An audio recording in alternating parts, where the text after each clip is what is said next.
Ladies and gentlemen, welcome back to a whole new episode of Full Steam Ahead. I'm your host, Zoe, with my co-host on the other side, Cantu. How are we doing today, my brother?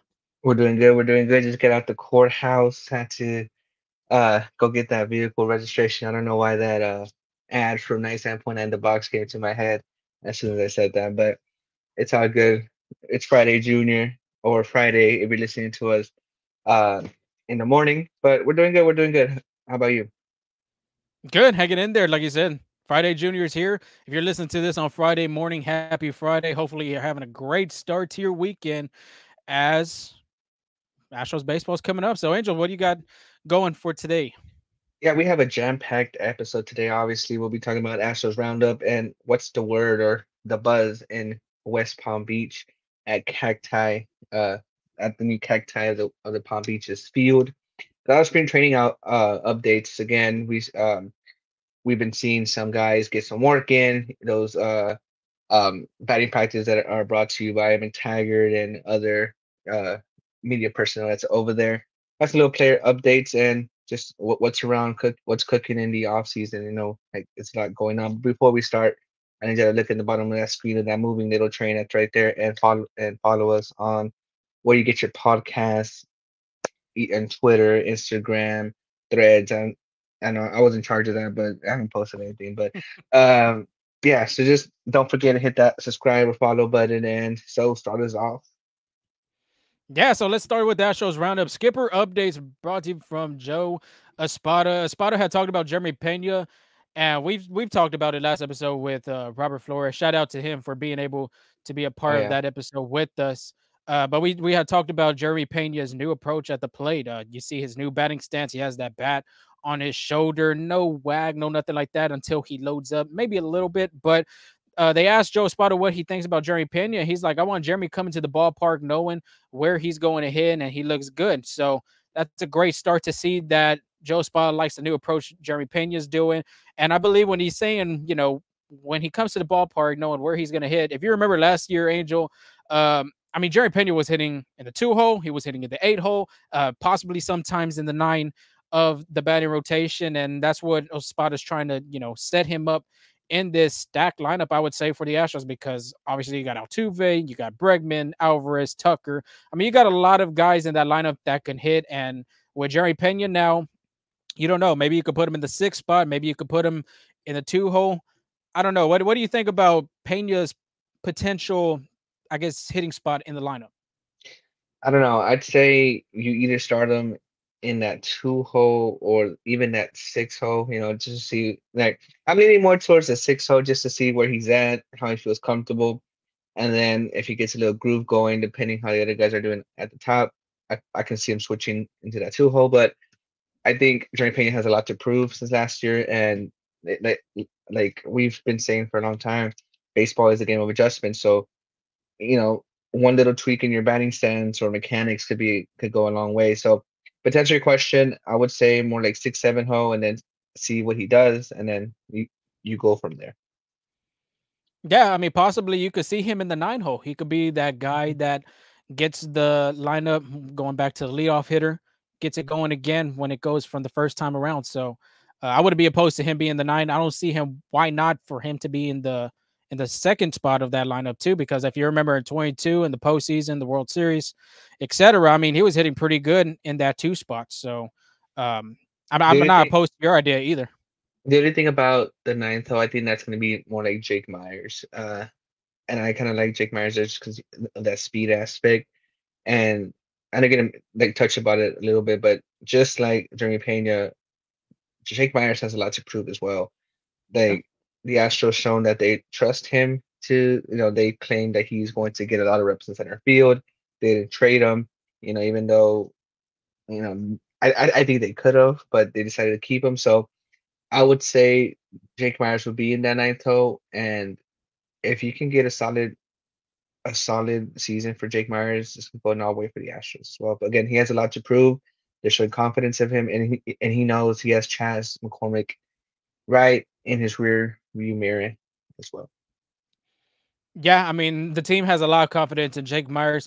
We'll talk about Jake here in a minute, but let's move on with the pitchers now. Justin Verlander, Of course, if you remember, he had that little hiccup, but it looks like he's progressing very well. He's throwing still. He did a live bullpen um, as well. So Joe Espada had talked about it. Justin Verlander had played catch yesterday, which was on a Monday, and felt good. JV did throw a bullpen Wednesday, and then Espada is encouraged where he's at right now. Of course, Joe had mentioned too that he's not too worried about Justin Verlander because Verlander, like we've talked about, I mean, he's a veteran. He already knows where he's going to be at, and if he's not feeling well, he's not going to throw. And if he's feeling good, I mean, obviously he's going to do whatever, bands, um, live BP. I don't know, whatever he could do. So he knows his body better than anybody at this point. So that's a great sign to see if you're an Astros fan. And then last but not least, J.P. France. He did play catch Thursday. Not many pitches were thrown, but threw a few pitches. And Espada said that he felt good. So that's an encouraging step to see in the right direction for J.P. France because if France is out during the regular season, I mean, the Astros are going to have to look into pitchers like Brandon Bilak, Ronel Blanco, um, who's another guy that we could think of, Hunter Brown. Hunter Brown. Seth Martinez could possibly be a guy too. Forrest Whitley, he could be a starter in that role. So very important and very encouraging to see that JP France and Justin Verlander is moving the right direction. Of course, it's too early. It's barely the first week of spring training. So good little footsteps going into the right direction, I'd say. Mm-hmm. I agree with you. So let's start off with one of the guys, and being that is Jake Meyers, like you had mentioned, Angel. Him and Chas McCormick are really going to be in that platoon spot for center field, but Jake as well. And I mean, the whole Astros organization from Dana Brown to Joe Espada said that Jake Meyers is going to get many opportunities and he's going to have that chance to have that starting job. So center field is not officially a starting position for Chas McCormick. It is up for grabs for whoever's going to get it. So Joe Espada had mentioned on Jake Meyers on Wednesday to the media. He said, right now, I like where Jake is, his mindset. He is in a really good place. Confidence is great. And as long as we keep him there and he continues to move forward, he's going to be just fine. Adding on with that, he did talk about more about Jake Meyers on Sports Talk 790 on the radio. He said, he is high as I've seen in years. It's showing him that we have his back. We know what he can do defensively, and we've seen what he can do offensively. Like I said before, Jake is going to play a big impact on our team, and he's going to play a lot. He was mentioned with another question, and the question was, Espada, what needs to do better for Jake Meyers at the plate? One word, Angel, from Joe, and that was confidence. Confidence, confidence, confidence. That's what Joe Espada really preached about during that segment with Sports Talk 790 about Jake Meyers. He did mention too, Jake had some good at bats on Monday. He hit a home run, and then he also hit a ball to the warning track up against the wall. So that is encouraging signs to see that Jake Meyers looked like he's having that confidence get back into play. Because if you look to me, my opinion, I think from that postseason game in 2021 when he ran into the wall, he just hasn't looked the same. And I don't know if it's, kind of a mental standpoint, physicality. I don't know what it is, but when you have your manager telling you that confidence is the biggest thing for this kid, that means a lot. So I'm gonna ask you. I mean, we both played baseball. We both played high school. Right now, you're playing Sunday League, so you're still playing the game at the highest level. But I'm gonna ask you. I mean, how big is it to have confidence in baseball? Because I think that goes a long way from being a kid in Little League all the way to high school, select ball, travel ball, even college to the pros. What do you think? It's everything. Honestly, in baseball, confidence is everything. Baseball is a game where it's mental, and I think we said this before. It's 80% mental, or you can even argue 90% mental as well, and then the 10% or 20% physical, the way you want to see it. And when you don't have confidence there in the plate, I feel like your mind is just in a black abyss where you're like, I know I need to get a hit. I know I need to do this, but then the more you tell yourself that, the less likely it is going to happen, right? So being able to have confidence, especially at the plate, because hitting is hard. It's one of the hardest things to do in sports, especially when you got guys throwing high 90s, 100 miles per hour, and then with such movement that we've been seeing nowadays from all these pitchers around the major leagues, you need every bit of confidence you can get. So, and then honestly, I kind of like where Joe Spot is at because that's where it starts. Yes, you need to have confidence in yourself, but hearing that positive reinforcements from your skipper, from other teammates goes a long way, especially when you see like when you're looking a little down. And I'm not saying Dusty Baker wouldn't do that because again, Dusty Baker's the player's coach. I feel like Dusty Baker's that old uncle or grandpa that always knew the right things to say, right? So it's just now Astro showing confidence in him. Joe Espada has confidence in him. It's just now Jake Meyers having confidence in himself. Yeah, because I mean, if Jake can do that on the field, there's going to be a different Jake Myers this coming season for the Astros. If he could have his confidence, if he could continue playing at the right state, and like you were saying, getting that encouragement and getting that, um, I don't know, not prosperity, but not even advice, but the like I'm saying, the encouragement from Joe Espada, your Mhm. manager, your coaches, your players, basically having your back at the end. It just means a lot to you, honestly, as a player in a player standpoint. So seeing that from Espada, saying that early on, especially during spring training in the first week, first 2 days, that does mean a lot, and that goes a long way to a player. So especially like Jake Myers, who's dealt with injuries. He's dealt with a lot of, slumps here and there. He's had to sit on the bench when Chas McCormick is starting those games in the postseason. It could take a toll on you, honestly, from a mental standpoint, the confidence level. So Joe Spot is saying that does it's really encouraging. But real quick, who said the quote? Baseball is 90% mental, the other half is physical. Give it to me. Who said that quote? Give me like a Yogi Bear or something. Yes, the Yogiisms. Yeah. Yogi Berra. Um, they have a good documentary. Speaking of him on Netflix right now, so very I think encouraging to see it. I think when I was in if I remember correctly, when I was in high school, I went to Half Price Books and I saw a Yogi Berra book, right? A check like a little I guess biography. Bought it, read 2 pages, haven't opened it since. Come on now, come It's I need to go I need to go find it again. It's probably lost somewhere in the closet. on. But a guy who does not lack confidence because he's been in his hair and like looks like it every season when he's healthy is Yordan Alvarez. And Yordan Alvarez just like every other year, except I guess last year, if you want to say spring training, but Espada said that Alvarez is a full go. He looked really good doing outfield drills, and he will start playing earlier than he had in past springs. Which I'm not gonna say Yordan Alvarez is a liability in the outfield because I'll be incorrect. He for a big man, he plays pretty good outfield. But you can sometimes tell like the experience kind of lacks sometimes when routes and just like the little things. We know he has a great arm, so being able to get those drills early and often, that's always good for Jordan Alvarez in the outfield. But um, I know he's going to DH, but like Espada kind of said earlier as well, is that he kind of want to rotate that DH spot to give some guys a break as well. So we're going to see Jordan Alvarez in the outfield as well. Um, but Joe Espada even continued when he talked to Sports Talk 790. He said Jordan is quiet, but when he speaks, his words carry weight. He has a presence and influence in our clubhouse. He loves to talk about hitting and relates well to people. You guys will see someone who's gonna be a little bit more vocal, and we need that out of Jordan. But I expect him to take the next step of taking that leadership role in our clubhouse. You guys will see more of Jordan Alvarez in the outfield in spring training. I think when Jordan is healthy, he's actually a good left field. And that's really that's really a great transition for Yordan Alvarez because Jose Altuve again, he's going to be there for quite a few more years. But when you saw with Carlos Correa here, he was that leader, that vocal leader.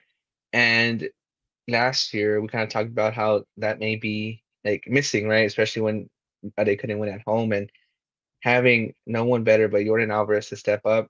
I feel that goes a long way for this clubhouse. What do you think on that? Yeah, it's big. I mean, the big guy's been with the Astros since 2019. He's had a contract extension as well. Um, I mean, he's been in the league for a good 5 years. He's seen the ups, he's seen the downs. To being a World Series champion, to after playing 2 games in the 2020 season, having to have knee surgery. So the dude's been, he's seen it all. He's been there, done that. He will be an unrestricted free agent, I believe, after the 2028 season. So he's going to be with the Astros for quite a while, especially with Jose Altuve there. But then, like you were saying too, Altuve's been there since the bad times too. I mean, obviously the 100 lost seasons. He's the franchise player of this team, but Jose Altuve is Jose Altuve. You have other leaders that can carry on. Like you were saying, you've seen Carlos Correa been in through the system, and he was probably one of the best leaders, I'd say, in the Astros uniform. Even Maldonado, I would say that, And that's where I was going to go next. Maldi I'm kind sorry of about that. took no, you're good. Maldi did take that next step of being the leader. You've had Bregman as well, but you don't have a guy that's very vocal in the clubhouse. Like I said, maybe Maldonado was that guy. For sure, you've seen Carlos Correa take that step when he was with the Astros, but now with Alvarez, one of the best hitters in the game, I'd say, through Major League Baseball, he's going to be that guy to step up and take that next role. And that's what the thing with Joe Espada. I mean, he's kind of already not picking at him, but saying this guy is going to be the next one to put this team more on top. Instead of being Jose Altuve, looking up towards him and seeing what he's going to do. Yordan Alvarez is kind of that guy too. When people go to the stadium and, like, for instance, in postseason time, I mean, everybody's having their phones out ready to see what Yordan Alvarez is going to do. So he's the next one up. I agree with Joe Espada right there. And then plus with the outfield situation, the dude's a damn good left fielder. Hmm. I feel like he's very underrated from catching the ball, throwing the ball. I mean, he's thrown people out at home, thrown people out Yeah, at third.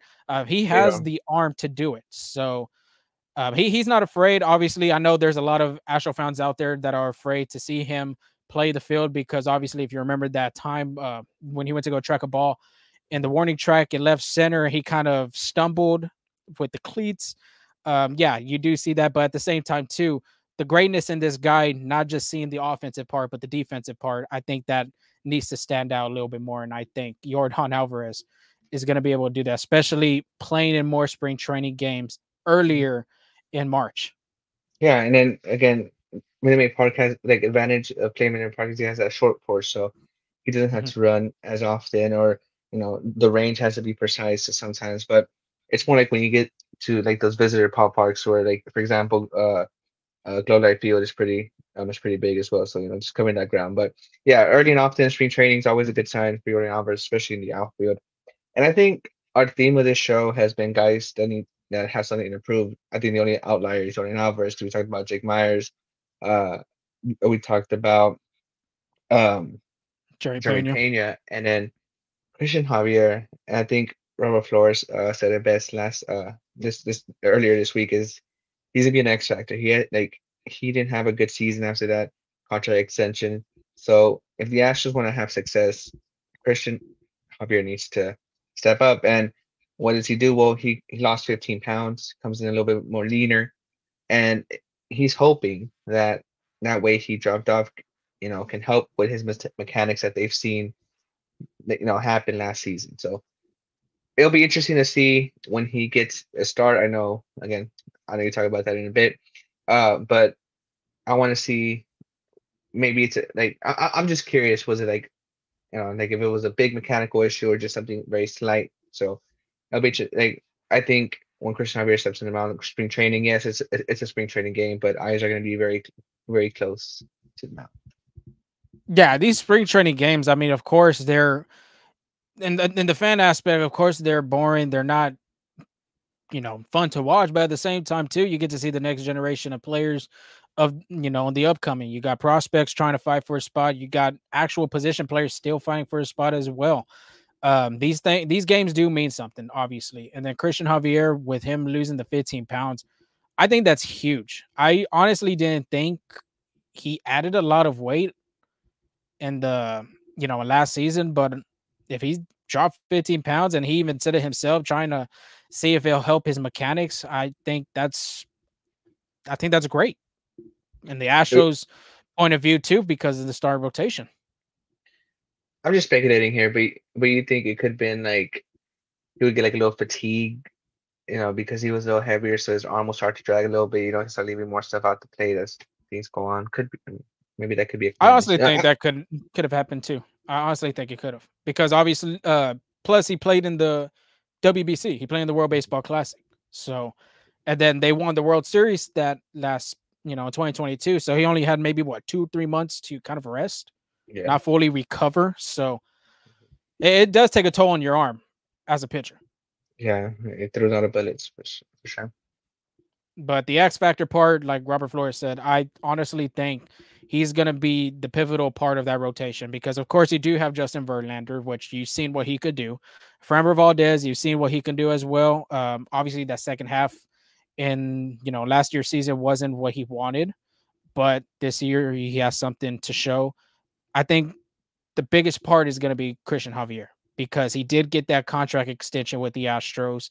Um, because the Astros did see something in him. And I think still to this day, the organization's still going to be behind his back no matter what. Astro fans out there as well. A lot of people are going to look at him still as that number two, number three guy because that's what he was last year. He was the number two to Framber Valdez. So it's going to be a lot of eyes on him, like you were saying, to see what he's doing wrong. Maybe it's mechanical. Maybe it's, velocity. I'm curious to see where the velocity is at too. Mhm. Because if you Yeah, remember last year, his velocity dropped about what 2 or 3 points, I would say. yeah, because I think it was more like 95, 96. It was touch 97, and It went this to past 93, season it was 92. like 93. Yeah. So it'll be interesting to see what he does in his first spring training game. I would like to see where the velocity is at in his aspect because that was the biggest thing for him. I mean, the fastball, the rising fastball is what killed hitters. Hitters couldn't hit that ball. And it was 95 plus, 96, 97. I mean, he almost topped at 98 too at a time. So Mhm. his first start is going to be very intriguing, not just to the fans, but to the coaching staff as well. Yeah, yeah, I agree. And again, it'll be an interesting arm to see. Yeah, but speaking of another interesting arm and the number one prospect in the Astros farm system, it is Spencer Arrigheti, the Houstonian hometown kid from Katy, Texas. Obviously, he's never pitched in the majors last year. There was a lot of buzz of him becoming that number one guy that the Astros can go to just in case, let's say, a starting pitcher gets out. Maybe he's not, injured, stuff like that. Whatever scenarios happen in baseball. So Joe Espada, Dana Brown, I believe Gavin Dickey was there as well to see what this kid done on him when he was throwing his bullpen. And then Joe Espada had talked about the early impression of Spencer Arrigheti, and he said his first impression has been really good. How he carries himself, he acts like he belongs. His confidence level is solid. We're expecting him to provide some support this year at some point, and his stuff is really good. Arrigheti did talk with Sports Talk 790 as well on being right next to a guy that's been there, World Series champion, Cy Young Smart. Award winner, Justin Verlander. This is what Arrigheti had to say. He said, it's really cool to sit next to him every day here in the locker room. And obviously, it's not just him, but some other phenomenal athletes that have great careers in the show already. I want to learn from everybody and just be present while I'm here. So this kid is already itching for a way to get into the big leagues. Obviously, he last year, if you've seen, he was in Double A in the beginning, and then obviously the next thing you know, he just went to um, the Space Cowboys in Sugarland, and a lot of Astros organization personnel, from Dana Brown to Joe Espada, even the player development coaches have talked about him being the guy next up to come up through the farm system into the Astros, um, on the roster. So he's going to make sure he shows his impressions. Of course, we've talked to him when he was at TriStar, and he said that he was just during the offseason trying to get better consistently, making sure his pitches were concise. He even added a sinker into his mix as well, into his arsenal. So that's another plus. He did say he's not going to throw that pitch a lot, but he just has it in the back end just in case he needs to throw it. So, well, what are your thoughts about Arrigheti, man? I mean, the kid's looks like he's already showing a great start from the get go and from the Astros coaches and the players. So, what do you think about that?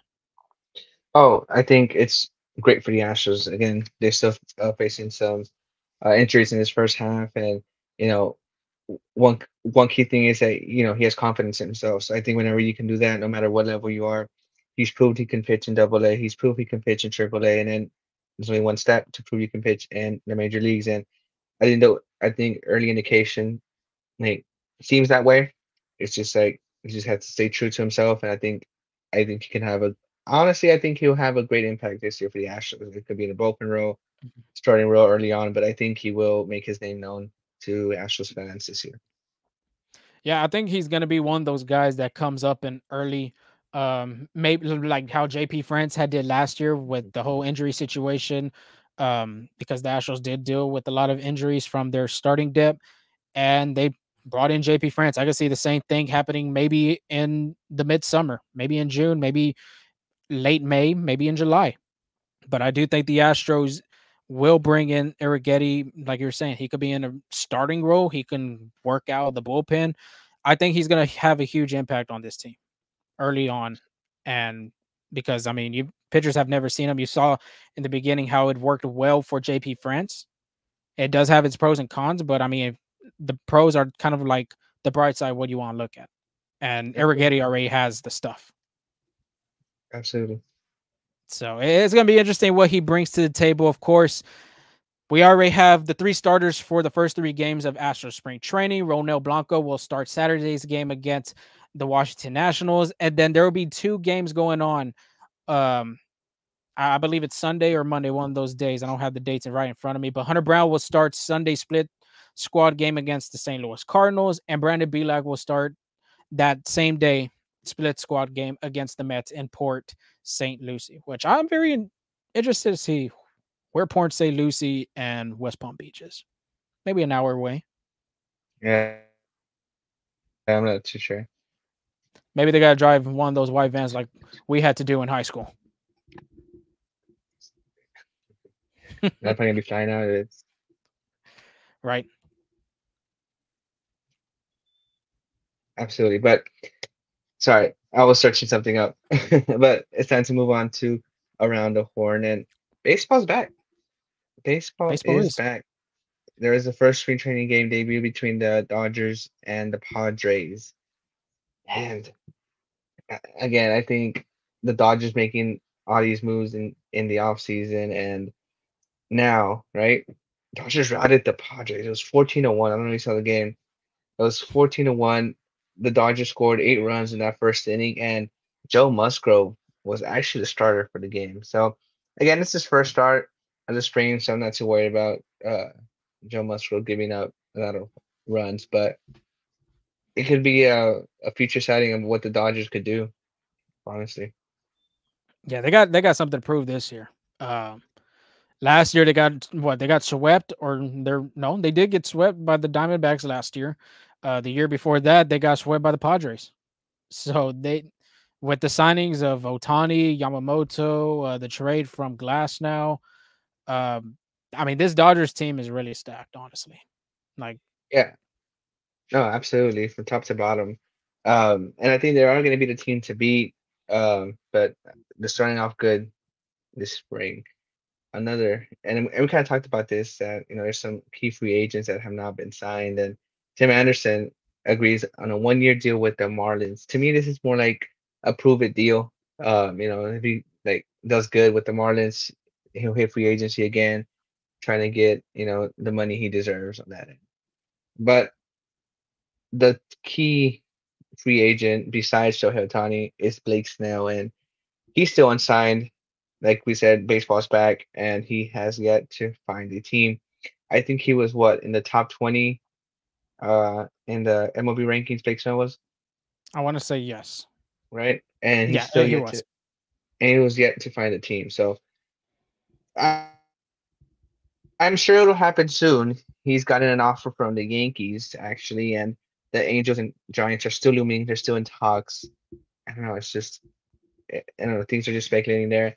I know I'm not too sure of what happened or what he said, but I think like Alaska Board's agents are kind of like not been signed yet. So I don't know. That's good for baseball, good for now. But yeah, Yeah, I mean, having a Cy Young still not signed to a team, it's crazy.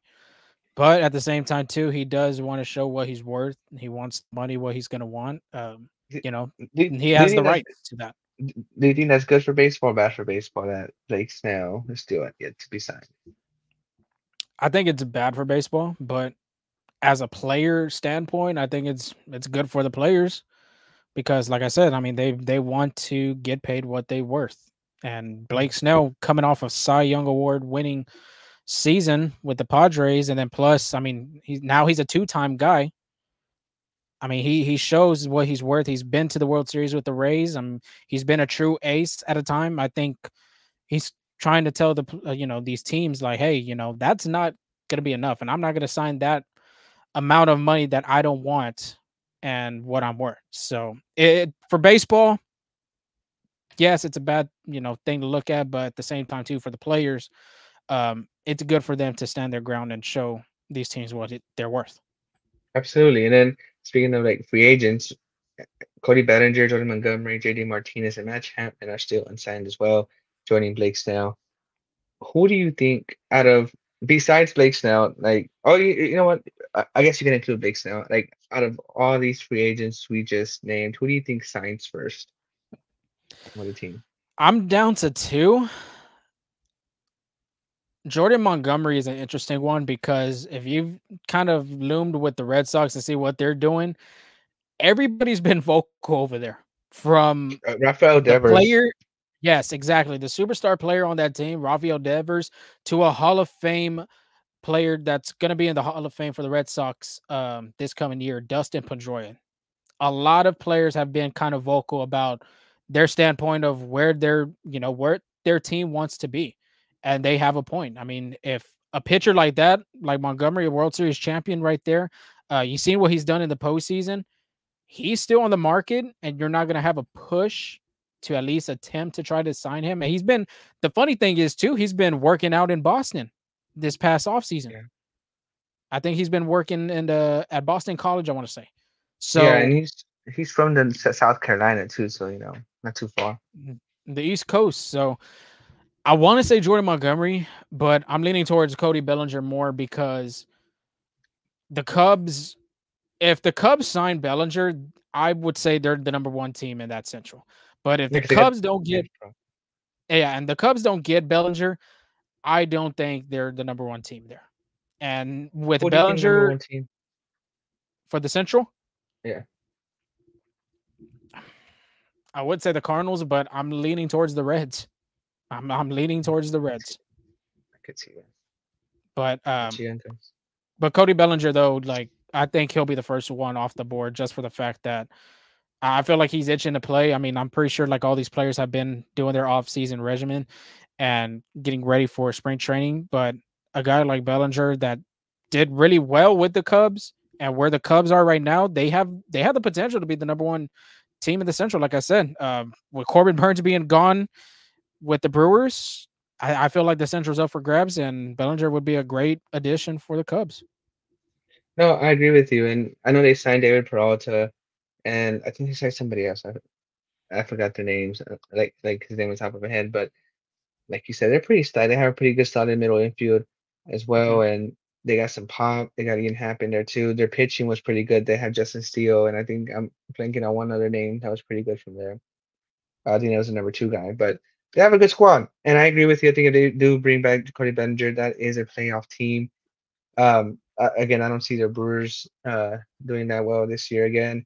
Cardinals got to fix their pitching woes, and then the Reds have a pretty good young squad. So it's the Cubs again, but I think it's the Cubs division to lose as well. But Yeah, I I do think the Cubs do have a great shot. think so. I think so. But I think that's all. If I'm not mistaken. All right, Pretty I want to fun. get your opinion on two things, two Okay, talk to topics. Let's get rid of me. the first one real quick out of the room, and that's Senga with the Mets. Oh, shoulder Did you hear about soreness. that? He is shut Yes. down, and it's possibly looking like he's going to be starting on the IL in the beginning of the season. How, if you are a Mets fan, how are you feeling right now? Honestly, because Pete Alonso looking like he's going to look like he's going to hit free agency next year. The Yeah. extension talks don't look like it's going anywhere. And now you lose your, I would say their number one guy in the starting rotation, Senga. I mean, man, I mean, how would you feel if you're a Mets fan, honestly? I think it's short term, just because of that Senga injury. Uh, I guess I mean I feel like it is in the back of your mind. I feel like you're like keeping an eye on it. but long term, I think you still have a pretty good chance to win. Mhm. Uh, they've seen that they have an owner who's willing to go with a luxury tax, who's willing to spend the money.